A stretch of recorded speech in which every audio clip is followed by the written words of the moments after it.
মায়া আশেপাশে একবার চোখ বুলালো, দেখলো আশেপাশে কেউ আছে কিনা। আশেপাশের স্টুডেন্ট দিয়ে একদমই ঠাসা, এখন যার কারণে স্টুডেন্টের অভাব নেই গেটের সামনে। এদের ভিতর দিয়ে এখন মায়া কিভাবে যায় আরিফের সাথে? এখন যদি সে আরিফের গাড়িতে উঠে, আগামীকাল তাকে নিশ্চিত ভার্সিটিতে হ্যারেস করা হবে। আর এখন যদি আরিফের সাথে না যায়, আরিফ নিশ্চিত সিনক্রেট করবে। এই তো স্টুডেন্টরা মায়াকে নিয়ে গসিপ কম করবে না, আবার আরিফের সাথে গিয়েছে শুনলে খান পরিবারের নিশ্চিত তাকে মেরে ফেলবে। মায়া পড়ে যায় মহা বিপদে। এখন যেই দিকে যায় না কেন বিপদ।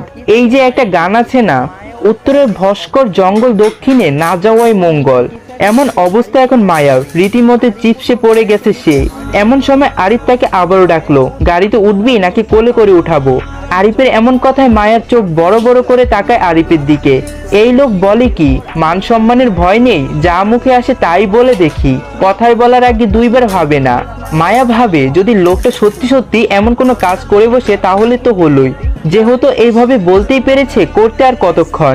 আশেপাশের অনেকেই তাকিয়ে লক্ষ্য করছে আরিফের সাথে কথা বলছে দেখে। দূর থেকে 10-15 জন তাদের লক্ষ্য করেছে। মায়া পরিস্থিতি বুঝতে পেরেছে, আরিফের সাথে তার যেতেই আমি শুধু শুধু এইখানে দাঁড়িয়ে নাটক করার দরকার নাই। আরিফ গাড়ির পিছনের গেট খুলে দাঁড়িয়েছিল। মায়া ছট করে গাড়ির ভিতরে উঠে পড়ে, যাতে কেউ লক্ষ্য না করতে পারে। গাড়িতে উঠে গাড়ির লক লাগিয়ে দিয়ে মায়া বলতে থাকে, আরে চলুন চলুন। মায়া গাড়িতে উঠতে আরিফ ড্রাইভার সিটে উঠে বসলো। প্রায় 30 মিনিট পরই গাড়ি এসে থামলো একটা কালো রঙের বিলাসবহুল ডুপ্লেক্সের বাড়ির সামনে। দোতলা কাচের দেওয়ালগুলো ঝকঝক করছে, ঝিল দিচ্ছে। সন্ধ্যায় ঘোদলি লগনের সোনালি আলো এসে পড়ছে কালো রঙের বাড়িখানায়। এতে যেন বাড়িখানার সৌন্দর্য আরো বৃদ্ধি পেয়েছে। বাড়ির এক কোণে বাড়ির নাম লেখা সেন্ট্রি মনি। মায়া তখনও গাড়িতে বসা, গাড়ির জানলা দিয়ে মুখ বের করে বাড়িখানা দেখলো। আরিফ এসে দরজা খুলে দিল। মায়া আশেপাশে একবার চোখ বুলালো, দেখলো আশেপাশে কেউ আছে কিনা। আশেপাশের স্টুডেন্ট দিয়ে একদমই ঠাসা, এখন যার কারণে স্টুডেন্টের অভাব নেই গেটের সামনে। এদের ভিতর দিয়ে এখন মায়া কিভাবে যায় আরিফের সাথে? এখন যদি সে আরিফের গাড়িতে উঠে, আগামীকাল তাকে নিশ্চিত ভার্সিটিতে হ্যারেস করা হবে। আর এখন যদি আরিফের সাথে না যায়, আরিফ নিশ্চিত সিনক্রেট করবে।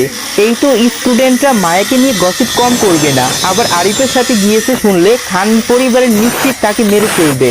মায়া পড়ে যায় মহা বিপদে। এখন যেই দিকে যায় না কেন বিপদ। এই যে একটা গান আছে না, উত্তরের ভস্কর জঙ্গল, দক্ষিণে না যাওয়াই মঙ্গল। এমন অবস্থা এখন মায়ার, রীতিমতো চিপসে পড়ে গেছে সে। এমন সময় আরিফ তাকে আবারও ডাকলো, গাড়িতে উঠবি নাকি কোলে করে উঠাবো? আরিফের এমন কথায় মায়ার চোখ বড় বড় করে তাকায় আরিফের দিকে। এই লোক বলে কি, মান সম্মানের ভয় নেই, যা মুখে আসে তাই বলে দেখি। কথায় বলার আগে দুইবার ভাবে না। মায়া ভাবে যদি লোকটা সত্যি সত্যি